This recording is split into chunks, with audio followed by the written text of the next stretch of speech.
May I start the lecture, sir?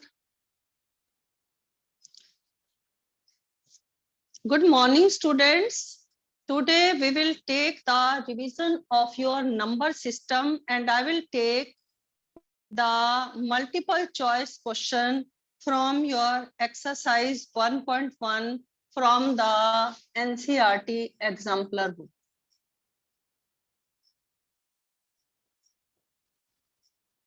Now you have to prepare these questions, these type of questions.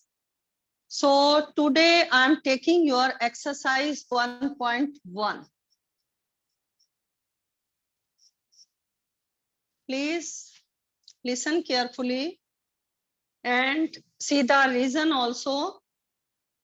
The first question given page number 2 of your NCERT exemplar book. Write the correct answer in each of the following. आपको बहुत ध्यान से सुनना है ये सारे questions.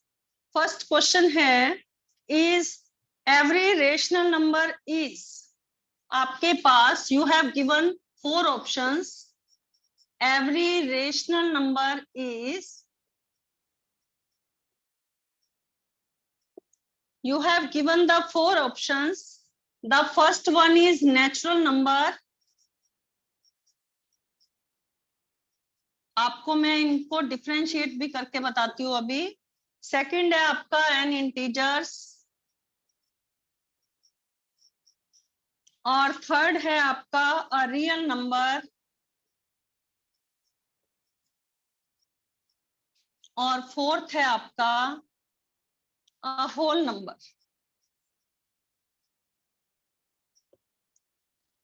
पहले तो आपको चारों के बारे में पता होना चाहिए definitions. The first one is natural number. All the counting numbers are called natural numbers. You know all the definitions. I already discussed in the class. And integers, the integers are all the negative and the positive number including with 0 are called integers. And the real number are the sum of the rational and the irrational number, या collection of all the rational and the irrational number are called real number. और last है आपका a whole number. When the counting number include with 0, then it is called the whole number. Whole number starts from the 0.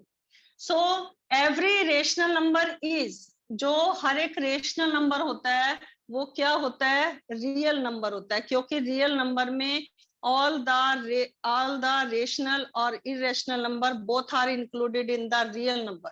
So correct option is C here. Okay, now you have to tick this question. Okay, this answer. And the next is between two rationals number. Between two rationals number, दो rational number के बीच में, the first option is there is no rational number. क्या दो rational number के बीच में कोई रेशनल नंबर नहीं होता? ये तो रॉन्ग ही होगा. Because I already told you about the method how to find the rational number between the given two rational number. So आप ऑलरेडी इसका आंसर भी जानते हैं, तो लेकिन इसको मैं एक बार लिख के आपको बता रही हूँ. The second option is given, there is exactly one rational number. क्या एक ही रेशनल नंबर होता है दो रेशनल नंबर के बीच में? और third option is given, there are infinitely many rational number. तो ये ऑप्शन जो है वो करेक्ट है, क्योंकि दो रेशनल के नंबर के बीच में infinitely many rational number are line.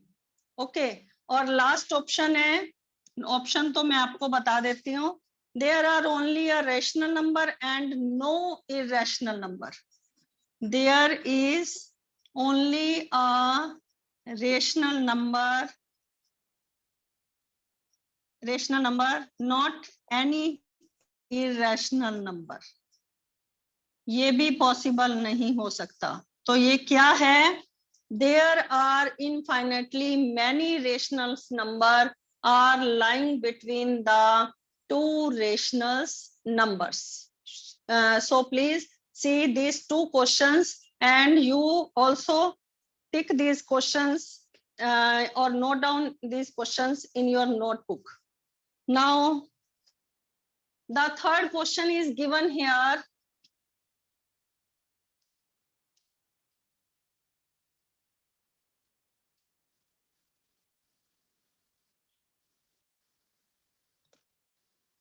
Your third question is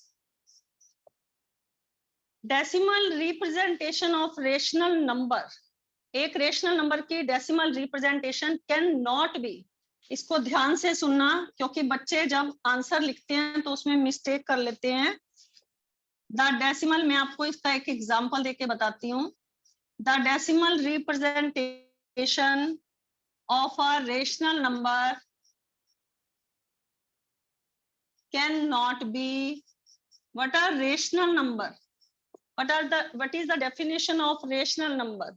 A number which is written in the form of P upon Q are called the rational number. This is the definition of rational number. Or irrational number are those number which cannot be written in the form of P upon Q or called irrational number. So the decimal representation of a rational number cannot be. क्या नहीं हो सकती है decimal representation? Terminating, B option है. Non terminating and third option है non terminating repeating. Non terminating repeating and the fourth option is given here, non terminating non repeating. Non terminating and non repeating also. तो इनमें से which is not correct, the decimal representation of a rational number cannot be. एक decimal representation एक rational number की क्या नहीं हो सकती है? टर्मिनेट तो हो सकती है, नॉन टर्मिनेट भी हो सकती है, नॉन टर्मिनेटिंग रिपीटिंग भी हो सकती है. तो क्या नहीं हो सकती? नॉन टर्मिनेटिंग नॉन रिपीटिंग नहीं हो सकती. तो यहाँ पर विच ऑप्शन इज करेक्ट? यहाँ पर डी ऑप्शन जो है वो क्या है? करेक्ट है. If you take any rational number and if you divide it in the decimal expansion, तो वो कभी कभी क्या हो जाता है, वो पूरा remainder become the zero, then it is called terminating. When remainder not become the zero, आपका रिमाइंडर कुछ बच जाता है तो उसे हम नॉन टर्मिनेटिंग, ये नॉन टर्मिनेट कहते हैं. और व्हेन द रिमाइंडर बिकम बार बार रिपीट होता है, अगर वही नंबर सेम नंबर रिपीट होता है तो वो नॉन टर्मिनेटिंग रिपीटिंग नंबर आ जाता है. सो कैन नॉट बी, क्या नहीं हो सकता? वो नॉन टर्मिनेटिंग और नॉन रिपीटिंग नहीं हो सकता, कैन नॉट बी. तो हमारा नेक्स्ट क्वेश्चन दे रखा है, the product of two irrational number. Irrational number क्या होते हैं? Which is not written in the form of P upon Q. The product of any two irrational number is. दो इररेशनल नंबर का जो प्रोडक्ट आपको ऑप्शन दे रखा है, always an irrational number, always an irrational number, and second is given always a rational number, always a rational number, and the C option is given always an integer, always an integer, and the fourth option is given here, sometime rational and sometime irrational. Sometime rational and sometime irrational.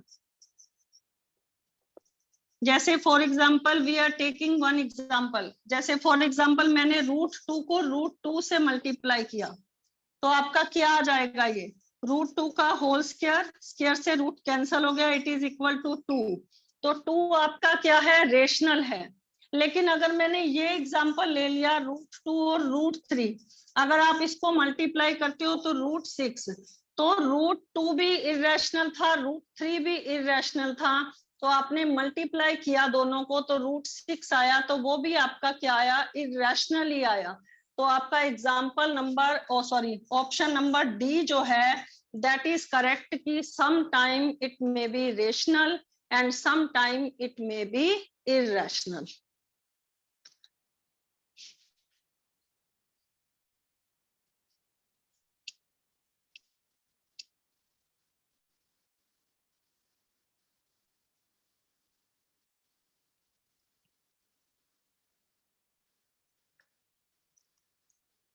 Now the fifth question is here. See the fifth question. The decimal expansion of a number √2, जो √2 का decimal expansion है, question number 5 है आपका। The decimal expansion of √2 is, क्या वो finite rational होता है, ए finite decimal होता है?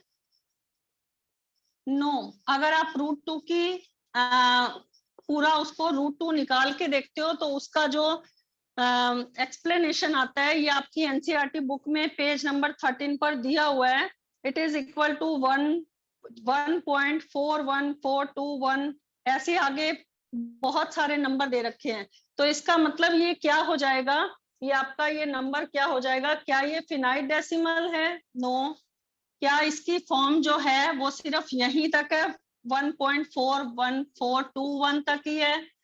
कभी कभी तो हम क्वेश्चन सॉल्व करने के लिए सिर्फ यही नंबर लेते हैं 1.414 यूज करने के लिए। लेकिन थर्ड है आपका नॉन टर्मिनेटिंग और रिकरिंग है, और डी है आपका नॉन टर्मिनेटिंग और नॉन रिकरिंग। तो आपका ये ऑप्शन जो है ये करेक्ट आएगा, ऑप्शन नंबर डी, क्योंकि इसकी √2 को जब आप डेसिमल एक्सपेंशन जब आप करेंगे तो इसकी वैल्यू जो है, आप अपनी एनसीईआरटी बुक में देखना, इसे एक्सपेंड करके लिखा हुआ है।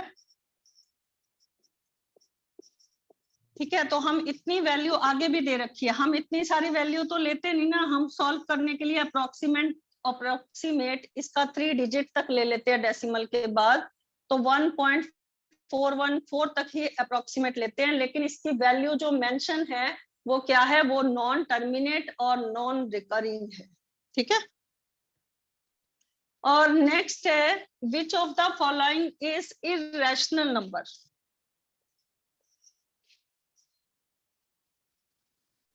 Which of the following is, मैं आपको यहाँ पर कुछ नंबर लिख के बता रही हूँ, इनमें से कौन से नंबर इरेशनल है?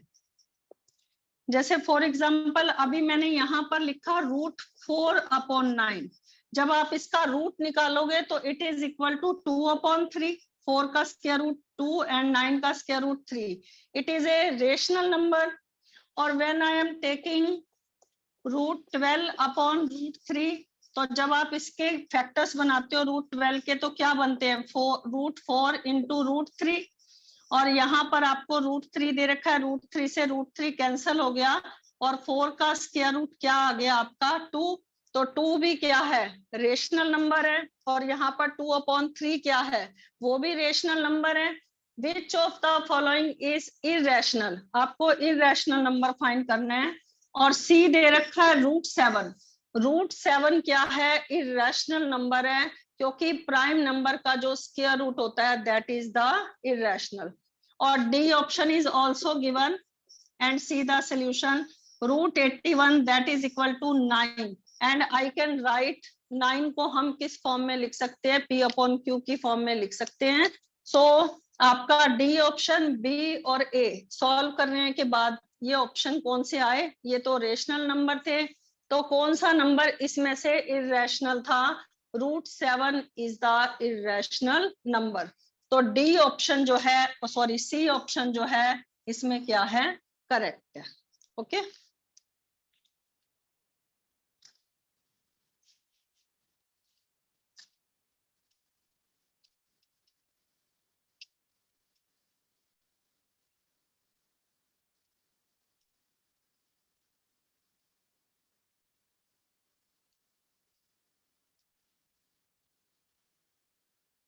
now see the next question. Which of the following is irrational? Which of the following is irrational? अब भी आपको irrational ही बताना है, and the number you have given, the first number is given 0.14, और अगर आप 0.14 को सिंप्लीफाई करते हो तो आपने पॉइंट हटाया तो डेसिमल कितने डिजिट बाद कितने जीरोस आपके डिनोमिनेटर में लग जाएंगे? 2 जीरोस, और when you simplify it, it is equal to 7 upon 50. It means it can be written in the form of P upon Q. तो ये आपका क्या हो गया? रेशनल हो गया। And the second number is given 0.416 और 1416 और 16 के ऊपर बार दे रखा है। ऐसे वाले क्वेश्चन मैंने आपको बताए थे। It can be also written in the form of P upon Q। ये अभी आगे क्वेश्चन आएंगे तो मैं इसको एक्सप्लेन करके और अच्छे से बताती हूँ। जब आप इसे एक्सप्लेन करोगे तो इसका डिनोमिनेटर भी यहाँ पर जितने बार दे रखे हैं उतने उसको एक्सप्लेन करके, मतलब कि 9 की फॉर्म में ये आ जाते हैं। जैसे फॉर एग्जांपल अभी मैं इसको एक्सप्लेन करके आपको बताती हूँ, तो ये नंबर भी आपका P अपॉन Q की फॉर्म में लिखा जा सकता है, तो इसलिए ये नंबर भी आपका क्या है? रेशनल ही है। ठीक है, और नेक्स्ट है आपका C दे रखा है आपका 0.1416, अब चारों के ऊपर बार है।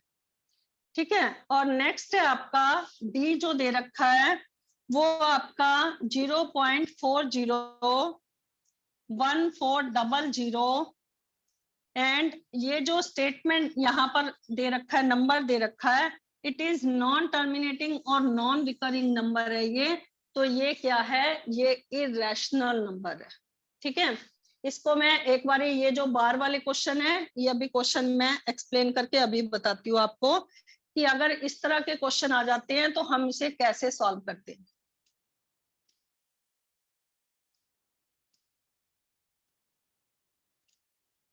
जैसे for example first I am taking the simple question, 1 digit के ऊपर बार है and you have to write 0.7 के ऊपर बार है, ओनली 1 डिजिट के ऊपर, and you have to show it in the form of P upon Q।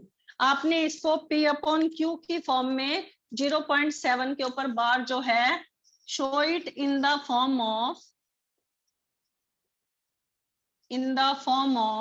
P upon Q। तो how you will show it in the form of P upon Q?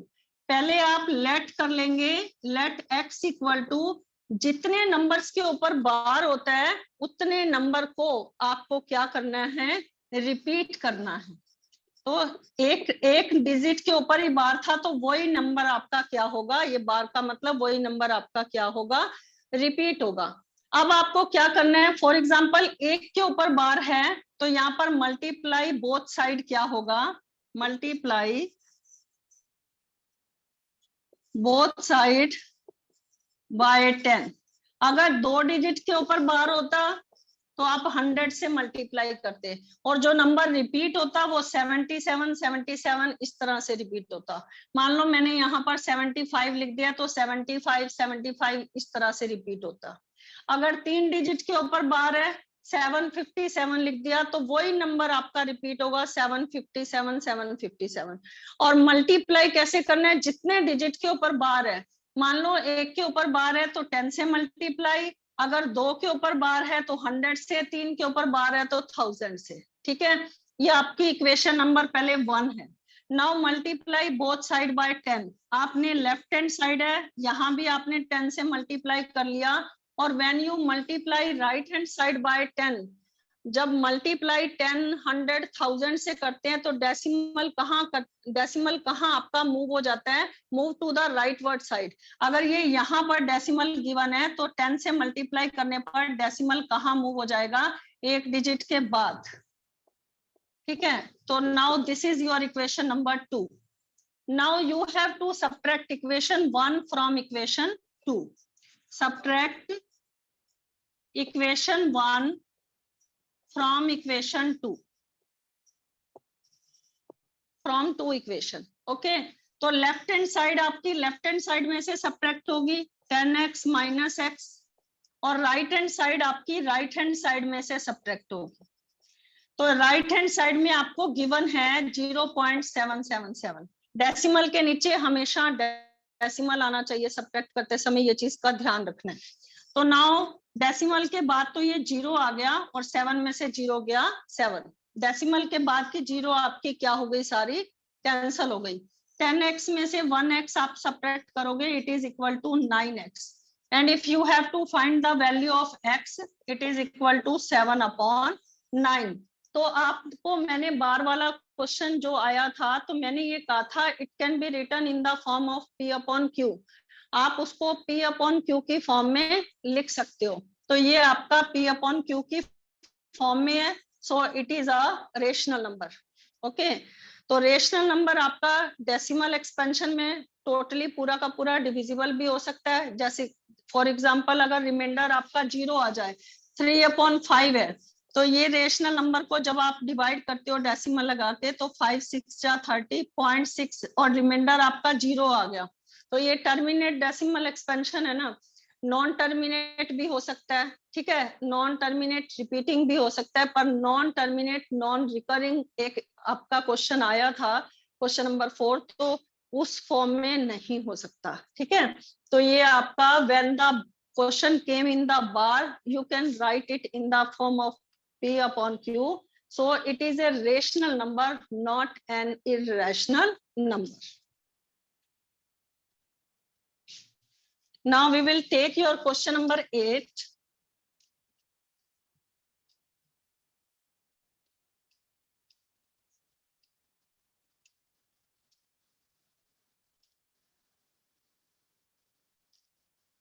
Now see the question number 8. A rational number between √2 and √3. आप उसकी value 3 digit तक तो आपको पता है, √2 और √3 की जो वैल्यू है 3 डिजिट्स तक। A rational number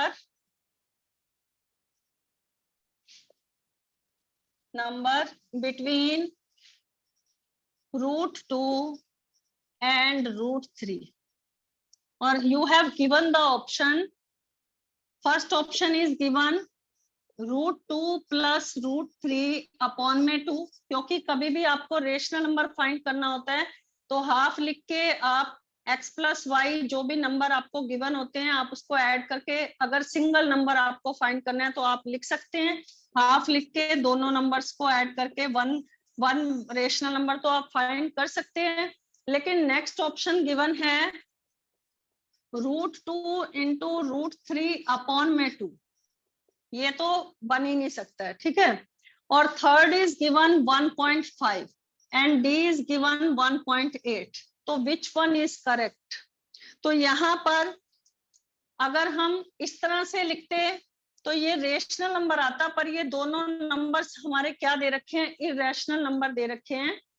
लेकिन अगर ये डेसिमल में भी दे रखा है तो कैसे हम वैल्यू फाइंड करेंगे, इसका आंसर अप्रोक्सीमेट ये आएगा कैसे, जैसे फॉर एग्जांपल √2 की value when I am taking 1.414 and √3 की वैल्यू जो है वो है 1.732, और जब मैं इन दोनों वैल्यूज को अगर मैं ऐड करती हूँ तो ये क्या आती है 1.414 और 1.732।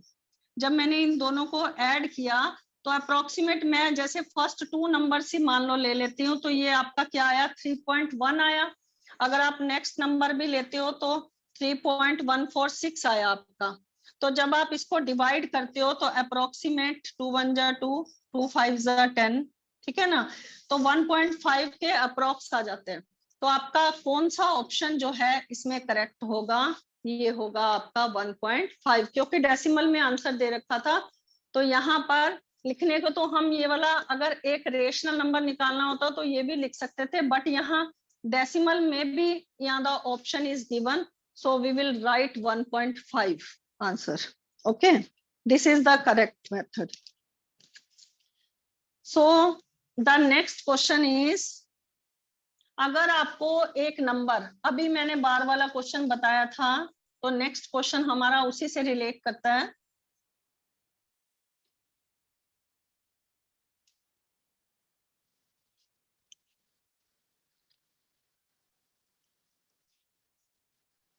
क्वेश्चन है आपका, the value of 1.999 in the form of P upon Q। आपको इसकी वैल्यू P upon Q की फॉर्म में लिखनी है 1.999 की। Okay, and you have given where P and Q are integers, P और Q इंटीजर्स हैं और Q is not equal to 0 also given in the question. So option 1 is given 19 upon 10, option B is given 1999 upon में 1000, and the option C is given 2 and option D is given 1 upon में 9. So now you have to solve this question and then write down the answer. Your question is given 1.999. It means your 9 is repeat again and again. आपका एक single digit जो है वो क्या हो रहा है, रिपीट हो रहा है। तो आपने पहले इसे लेट कर लेना है, let x equal to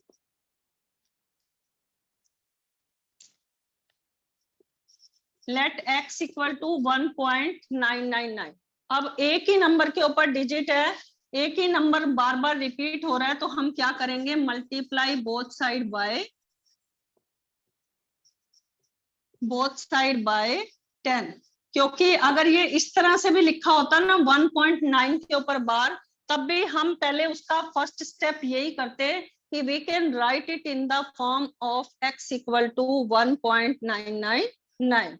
now multiply both side by 10, तो आपने लेफ्ट हैंड साइड को भी 10 से मल्टीप्लाई किया, and if you multiply right hand side also by 10, जब आप राइट हैंड साइड को भी 10 से मल्टीप्लाई करोगे तो डेसिमल मूव होके कहाँ चला जाएगा, 1 प्लेस आगे चला जाएगा। ठीक है, now subtract, this is your equation number 2 and this is your equation number 1. now subtract equation 1 from equation 2। Left hand side में से लेफ्ट हैंड साइड सब्ट्रैक्ट करो, 10x में से 1x चला गया 9x, और 19.999 में से जब आप 1.999, आप इसको इस तरह से भी लिख सकते हो, 9 बार भी लिख सकते हो राइट हैंड साइड में। ठीक है, तो ये आपका कितना आ जाएगा जब आप सब्ट्रैक्ट करोगे, 18.000। डेसिमल के बाद की जीरो क्या हो गई है, कैंसल हो गई है। तो now you will take out the value of x, x की वैल्यू क्या आ जाएगी, 9 2 जा 18। तो ये x की वैल्यू आपकी 2 आई। तो इन चारों ऑप्शंस में से विच वन इज करेक्ट, तो because 2 is already written in the form of p upon q, आप एक होल नंबर को p अपॉन q के फॉर्म में लिख सकते हो। जैसे फॉर एग्जांपल मैं 2 के नीचे यहाँ पर q की जगह 1 लिख सकती हूँ ना। सो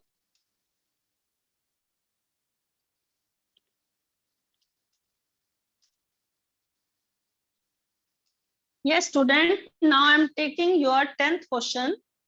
क्वेश्चन नंबर 10th, मैंने आपको ऑलरेडी बताया था कि दो इरेशनल नंबर अगर डिफरेंस होंगे, जैसे डिफरेंट होंगे, जैसे फॉर एग्जांपल √2 और √3 है, ये दोनों डिफरेंट है तो आप इन दोनों को ऐड नहीं कर सकते। ठीक है, लेकिन अगर इस तरह से आ जाता, यहाँ पर 3√2 है, यहाँ पर 5√2 है, अब आप इसे ऐड कर सकते हो क्योंकि ये रूट के अंदर ये दोनों सेम है।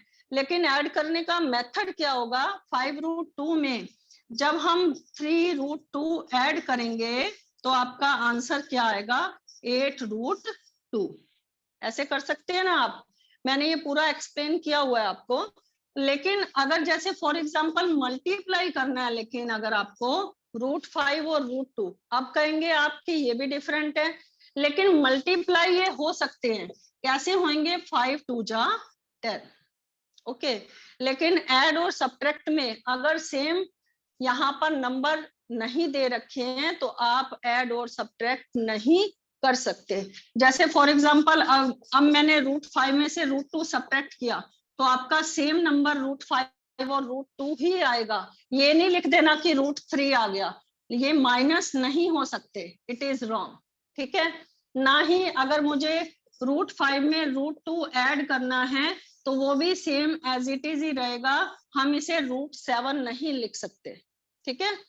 हम कब इसे ऐड और कब सब्ट्रैक्ट कर सकते हैं, जब आपका यहाँ पर रूट के अंदर नंबर जो है वो आपका सेम इक्वल नंबर होना चाहिए।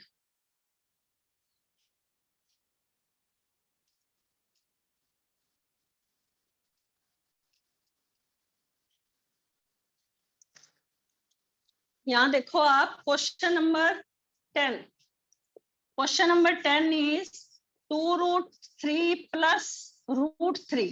अब आप इसको ऐड कर पाओगे, ठीक है। 2√3 प्लस √3 इज इक्वल टू, किसके इक्वल है, आपने क्वेश्चन बहुत ध्यान से देखना है ताकि ऑप्शन आपके गलत ना हो। तो first one is given 2√6, B is given 6, C is given 3√3 and D option is given 4√6। तो यहाँ पर जब आप ऐड करोगे तो यहाँ पर कुछ बच्चे तो क्या करेंगे, 2√6 ही लिखकर आ जाएंगे या 4√6, क्योंकि वो सोचेंगे कि √3 में √3 ऐड किया, 3 + 3 6। नहीं, आप जब √2√3 में 1√3, अगर आपके पास यहाँ पर कुछ नहीं दे रखा, होल नंबर यहाँ पर नहीं दे रखा, तो आप यहाँ पर 1 पुट कर सकते हो। तो 2√3 में when you add 1√3 you will get 3√3। तो आपका कौन सा ऑप्शन करेक्ट है, here the C option is correct here, okay. And the next question is √10 को √15 से मल्टीप्लाई अगर करना है तो आंसर किसके इक्वल आएगा, multiply √10 into √15 is equal to, किसके इक्वल है, A option is given 6√5, B option is given 5√6, C option is given √25 and the D option is given 10√5. तो which option is correct here? तो आपने इसको पहले simplify करना है। When you simplify √10 into √15, तो √10 को √15 से मल्टीप्लाई किया, इट इज इक्वल टू √150। और 150 के जब आप प्राइम फैक्टर्स बनाते हो तो 25 6 जा 150, और 25 किसका स्क्वायर रूट होता है, 5 का, और √6 आपका रूट में ही रहेगा। तो कौन सा ऑप्शन आपका करेक्ट है, B option of this question is correct. Now आपको नेक्स्ट टॉपिक आपका रेशनलाइज आ रहा है, और ऑलरेडी क्लास में ये डिस्कस हो चुका है कि how to rationalise the denominator. एक बार फिर से मैं बता देती हूँ क्योंकि रिवीजन क्लास आपकी चल रही है। तो अगर हमारा कभी भी डिनोमिनेटर में अगर रूट आ जाता है, ये तो डबल आ गए ना, √3 माइनस √5, लेकिन अगर सिंगल आ जाता है, फॉर एग्जाम्पल मैंने सिंगल रूट लिया, तो डिनोमिनेटर को आपने हमेशा नंबर की फॉर्म में लिखना है, होल नंबर या नेचुरल नंबर। तो उसको आपने नेचुरल नंबर बनाने के लिए, जैसे सिंगल नंबर है तो सिंगल नंबर से ही न्यूमरेटर को मल्टीप्लाई और सिंगल नंबर से ही डिनोमिनेटर को मल्टीप्लाई। ये डिटेल स्टडी जो है ऑलरेडी हम बता चुके हैं। अब 1 को √3 से मल्टीप्लाई करेंगे, न्यूमरेटर को न्यूमरेटर से मल्टीप्लाई किया तो √3 आ गया। व्हेन यू मल्टीप्लाई √3 विद √3 तो आपका आएगा √9, और 9 का स्क्वायर रूट किसके इक्वल होता है, 3 के। अब आपका डिनोमिनेटर जो है वो क्या बन गया, क्या बन गया आपका, नेचुरल नंबर बन गया। तो अगर कभी भी आपको इस तरह से आ जाते हैं क्वेश्चन, ये तो सिंगल नंबर था और यहाँ पर ये डबल जो है √3 माइनस √5 दे रखा है, तो इसको अगर आपको सिंपल फॉर्म में लाना है डिनोमिनेटर को, तो अब आप क्या करेंगे, while rationalising the denominator the sign are always change. Sign क्या हो जाते हैं, चेंज हो जाते हैं साइन। जैसे यहाँ माइनस है तो यहाँ जाके आपका क्या हो जाएगा, प्लस हो जाएगा। अब आप इसे 1 से मल्टीप्लाई करोगे तो √+5 ही आएगा, और a माइनस बी को a प्लस बी से मल्टीप्लाई करते हो तो a² minus b²। This is the identity, this is your a, this is b, this is a, this is b। when you multiply a minus b को a plus b से multiply करते हो, this is your identity, it is equal to a² minus b²। तो square से root cancel हो गया, तो √3 minus √5 upon में डिनोमिनेटर में क्या आ गया, 3 minus 5। Now it is equal to -2, और अगर आपने माइनस को न्यूमरेटर में लेके जाना है, it become positive and √3 become minus upon में 2। नाउ आपका सिंप्लीफाई करके डिनोमिनेटर में क्या आ गया, आपका नेचुरल नंबर आ गया ये आपका। तो यहाँ पर अगर कभी भी आपने डिनोमिनेटर को रूट हटा के सिंप्लीफिकेशन करना है तो आप किस तरह से करते हो, रेशनलाइज द डिनोमिनेटर करके आप उसे सिंपलेस्ट फॉर्म में लाते हो। तो आपका क्वेश्चन नंबर 12 जो है वो भी आपका सेम रेशनलाइज द डिनोमिनेटर ही है, and there is given 4 option in that question. You have to rationalize 1/√7 minus 2 only they रखा है। 7 के ऊपर तो रूट दे रखा है लेकिन 2 सिंगल नंबर दे रखा है।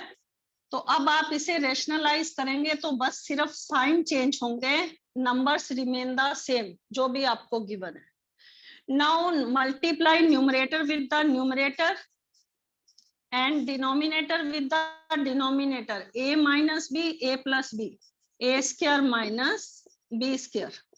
स्क्वायर से रूट कैंसल हो गया, √7 + 2, और यहाँ पर 7 - 2 का स्क्वायर 4। तो √7 + 2 अपॉन में 7 में से 4 चला गया, ये आपका क्या आ गया, 3 आ गया। तो कौन सा ऑप्शन करेक्ट है, the first option is given √7 + 2, the second option is given √7 - 2, यहाँ पर अपॉन में 3 भी दे रखा है, और यहाँ पर भी आपका 3 दे रखा है, और सी ऑप्शन दे रखा है आपको √7 + 2 अपॉन में 5 एंड